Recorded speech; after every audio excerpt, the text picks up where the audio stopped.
Malapit na kasi ang ano, no, tinatawag nating Todos Los Santos, no? At yung Undas, no? Pero ano, Auno ay All Saints Day, sabihin na araw ng mga santos, sa mga santo. Yung November 2, November 2 ay yan ang mga kaluluwa, no? All Souls Day. So may kaugnayan dyan ang ating pag-aaral ng araw na to. Basahin natin sa Korinto, ano to, 11, 2 Korinto, 14 hanggang 15. Excuse me, boss. You have a text message.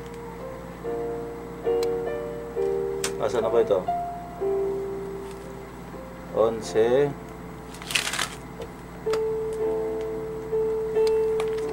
Pakibasa mga partner, ano, medyo malabo ang mata ko eh. Bulado na, 40 pa ba? Hanggang doon lang.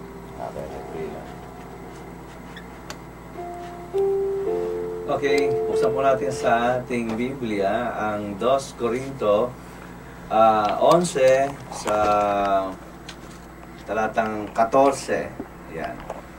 Hindi ito dapat pagtakhan sapagkat si Satanas man ay maaaring magkunwaring anghel ng kaliwanagan. Kaya hindi katakataka na magkunwaring lingkod ng katuwiran ang kanyang mga lingkod. Ang kanilang kahihinatnan ay ayon lamang sa kanilang mga gawa. Okay. So kasi ano eh, pagkuntas kasi, di ba, parang ina-associate natin sa mga kaluluwa, sa mga multo, di ba? So yun ay may kaugnayan doon sa ating pag-uusapan yan, tungkol din sa ating pag-aaral. Okay, Henry, may ano ka ba? Okay, para sa akin, maaring yung iba magtataka kasi na akala ng iba ay lahat ay nagkaroon ng isang milagro, isang bagay na akala nila sa Diyos. Yung multo kasi, minsan yung multo, usong-uso yung pagka mga undas. Kaya magandang topic yan. Akala nila ay yung mga bagay niya, kagaya ng mga apparition o mga isang bagay, nagkakaroon ng, ito si ano ito? Milagro. Sabi nga, wag natin pagtakhan kasi nag-disguise si Satanas, nagbabago na anyo eh. Para mawala pa man para yung ating pananalig sa Diyos ma-divert, mapaning doon sa mali. Maling paniwala. So, magkaroon tayo ng tamang pagkakaalam na may mga panlilin lang na ginagawa si Satanas na kuminsan nagmumukhang sa Diyos, hindi pala para sa Diyos. Nagmumukhang totoo, hindi naman pala totoo. So, malinaw dito na huwag tayong basta palilin lang. No? Yung mga maraming sinaglabasan, yung mga nuno, yung mga ganyan. Pag tuwing undas, may nakikita sila mga multo-multo, ganyan, para takutin. Para sa akin, para sa akin lang, Kuya Dan, mas matakot tayo sa hold-upper kaysa sa multo. Kasi yun, pwede kang tutukan at papatay ka. Yung multo, ano lang naman yan eh. Kumbaga sa hindi ka naman talaga niya magagalaw eh. Di ba? Ayun. So, pwede kang sabihin natin, uy, nakakatakot eh. Tatasan yung balahibo. Paano kaya kung mayroong totoong lalapit sa'yo at sasaksakin ka? Doon mas matakot tayo ron. Sabi ng Panginoon, mas matakot tayo ron sa mga... Sa buhay. Oo, huwag sa patay. Oo. kaya nga habang maaga pa, ang mga kapulisan natin dyan sa Laloma, pinaliligiran ng mga pulis kasi maraming mga talagang mananakot yan eh. Usapan natin. Ayun. Takot yung pinag-uusapan natin. Okay.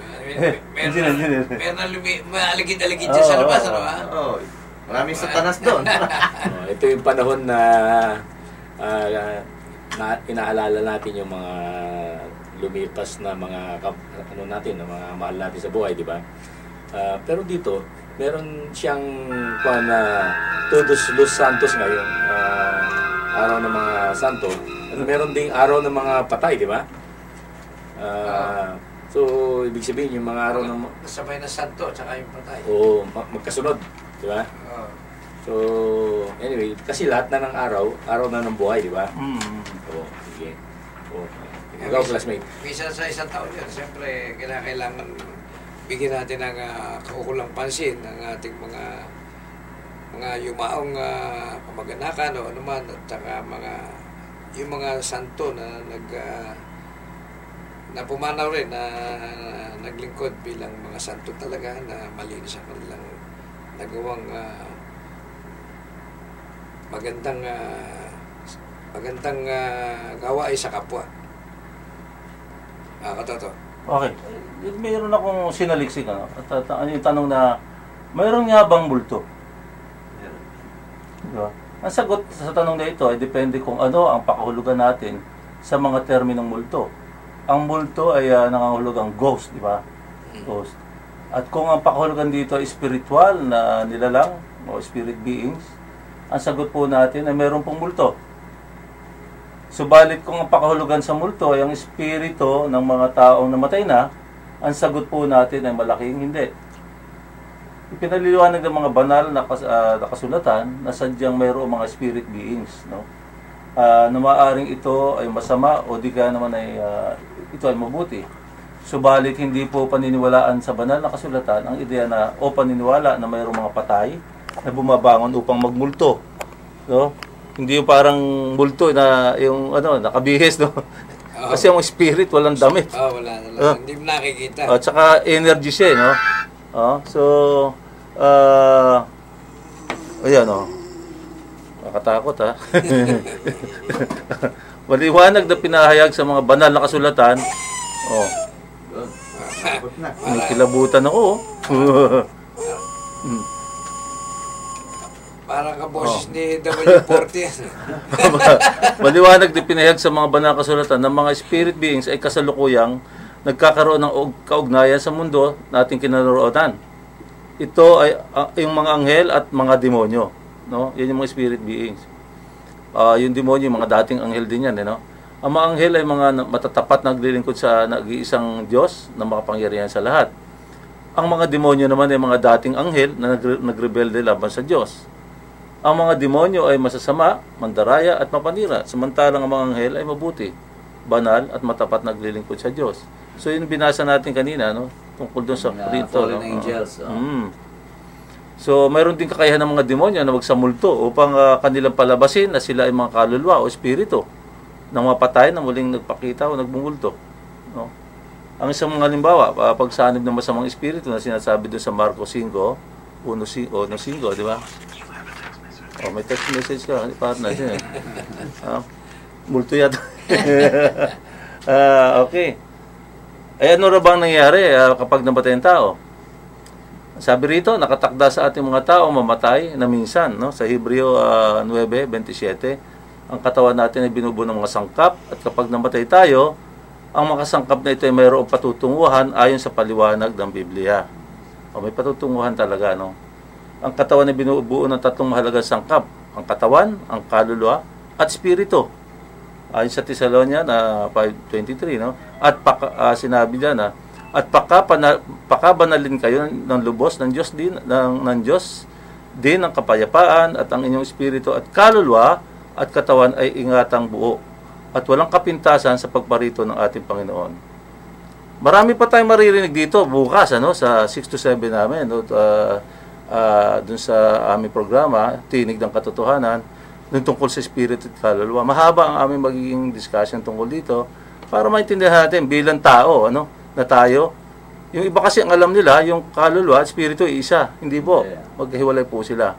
So marami pong kapaliwanagan na gagawin ito bukas. So ibayan po namin yun yung aming bukas na discussion tungkol dito sa espiritu at kaluluwa sa Tinig ng Katotohanan. 6 to 7 po kasama ating kapatid na Cooper Kahulugan at Antonio Palilio. Yun. Mapaliwanag ko lang, dun sa espiritu ng tao at sa espiritu ng hayop o mga beast, Ang espiritu kasi ng tao ay umakyat, Umakyat sa langit. Yung espiritu ng mga beast o yung mga hayop ay pababa. Yun, mas maliwanag. Kaya ang tao lang merong kaluluwa at espiritu na papunta sa langit. Okay. So bakit may manok si San Pedro? Wala yun. Sinisimbolo lang yun. May tandang doon sa kay San Pedro. Hindi pa namatay yun, kaya nandun pa yan. Pag namatay sa lupa. Joke lang yun. Alamin natin, nagsasaliksik po tayo, nag-aaral. At, Pero sa langit po na doon talaga si San Pedro. Oo. Nandun sa pintuan Si ng langit. Abraham. Oo. Okay, so... Odil, baka may ano ka, ikaw maraming gustong makarinig na mga ganyan, spiritual sa kwan, no? O, Odil, may sasabihin ka pa? May nagtatanong, Mr. Equalizer, bakit daw yung mga aso, ganun yung kahul nila? Sila ba'y nakakakita ng multo? Yung malakas ang sense ng kwan. Oo, Paliwanag doon sa tahol ng mga lobo o kaya ng mga aso. Naghahanap sila ng mate, sa totoo lang. Naghahanap ng mate, hindi totoo, nakakita sila ng spirito. Naghahanap talaga sila ng kamate. Nagtatawag sila para may lumapit sa kanila. Para mga pusa. Hindi kasi, correct. Baka iba kasi tinatakot natin sila, hindi. Yun ang totoo. So paglalambing lang Paglalambing. Pag naghahanap ng mate yung tao, paano? Oo. Ito, Kuya Paske, ewan ko. Yung babae o yung lalaki?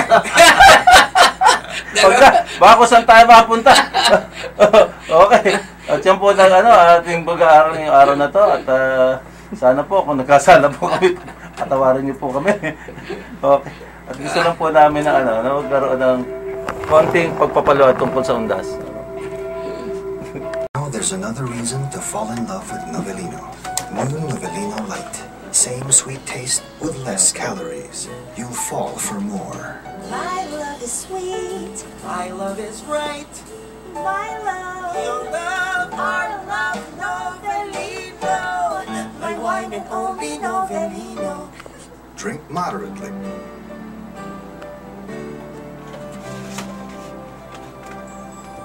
Ang bawat subo ay kay sarap. Bawat higop nyo'y malalasap. Ang pagkain hinahanap ng lahat.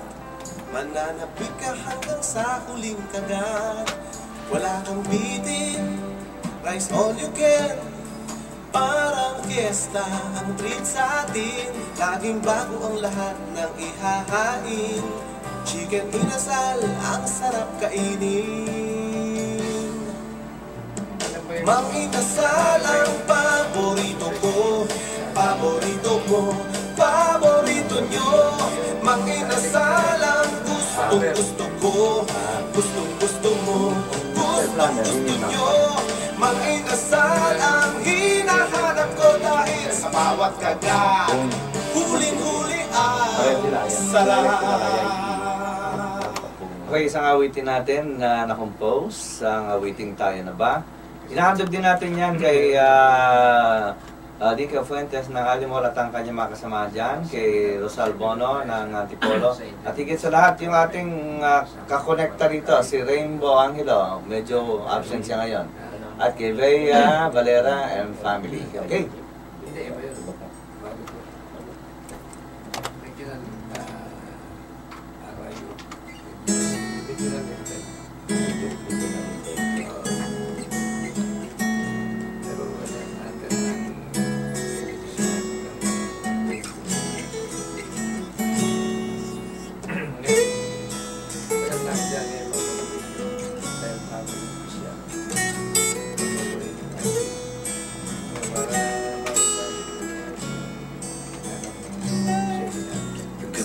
Gabi, puyat ako sa'yo.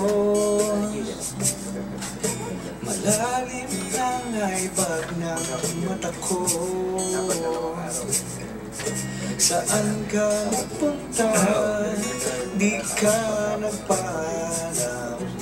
Araw, gabi, laging hanap kita. Umakyat ako patungo sa Baguio. Sa Session Road kay daming mga tao. Wala ka naman doon. Dala ko ang litrato mo. Nababaliw na nga ako sa'yo. Tayo na ba talaga ang magkakatuluyan? Dahil ikaw walang iba sa aking isipan. Promise ko walang iba.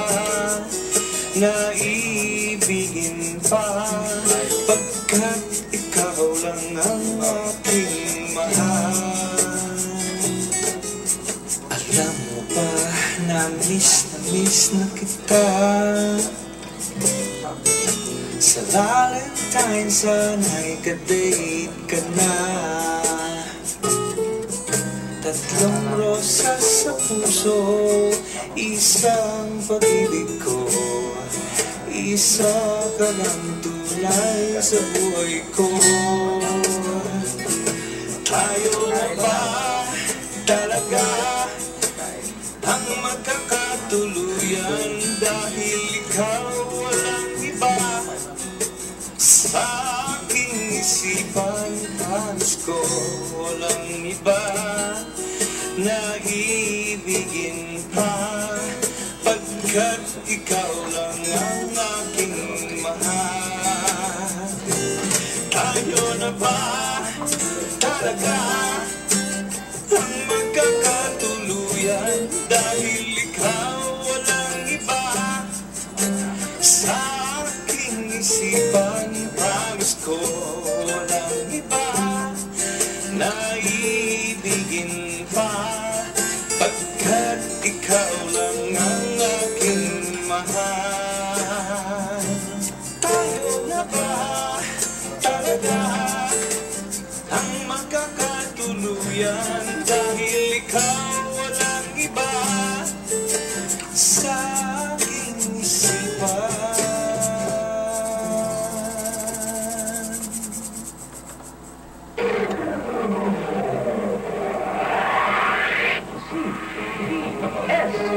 Sales Broadcasting System, DWAD, Chester 38 sa inyong mga radyo.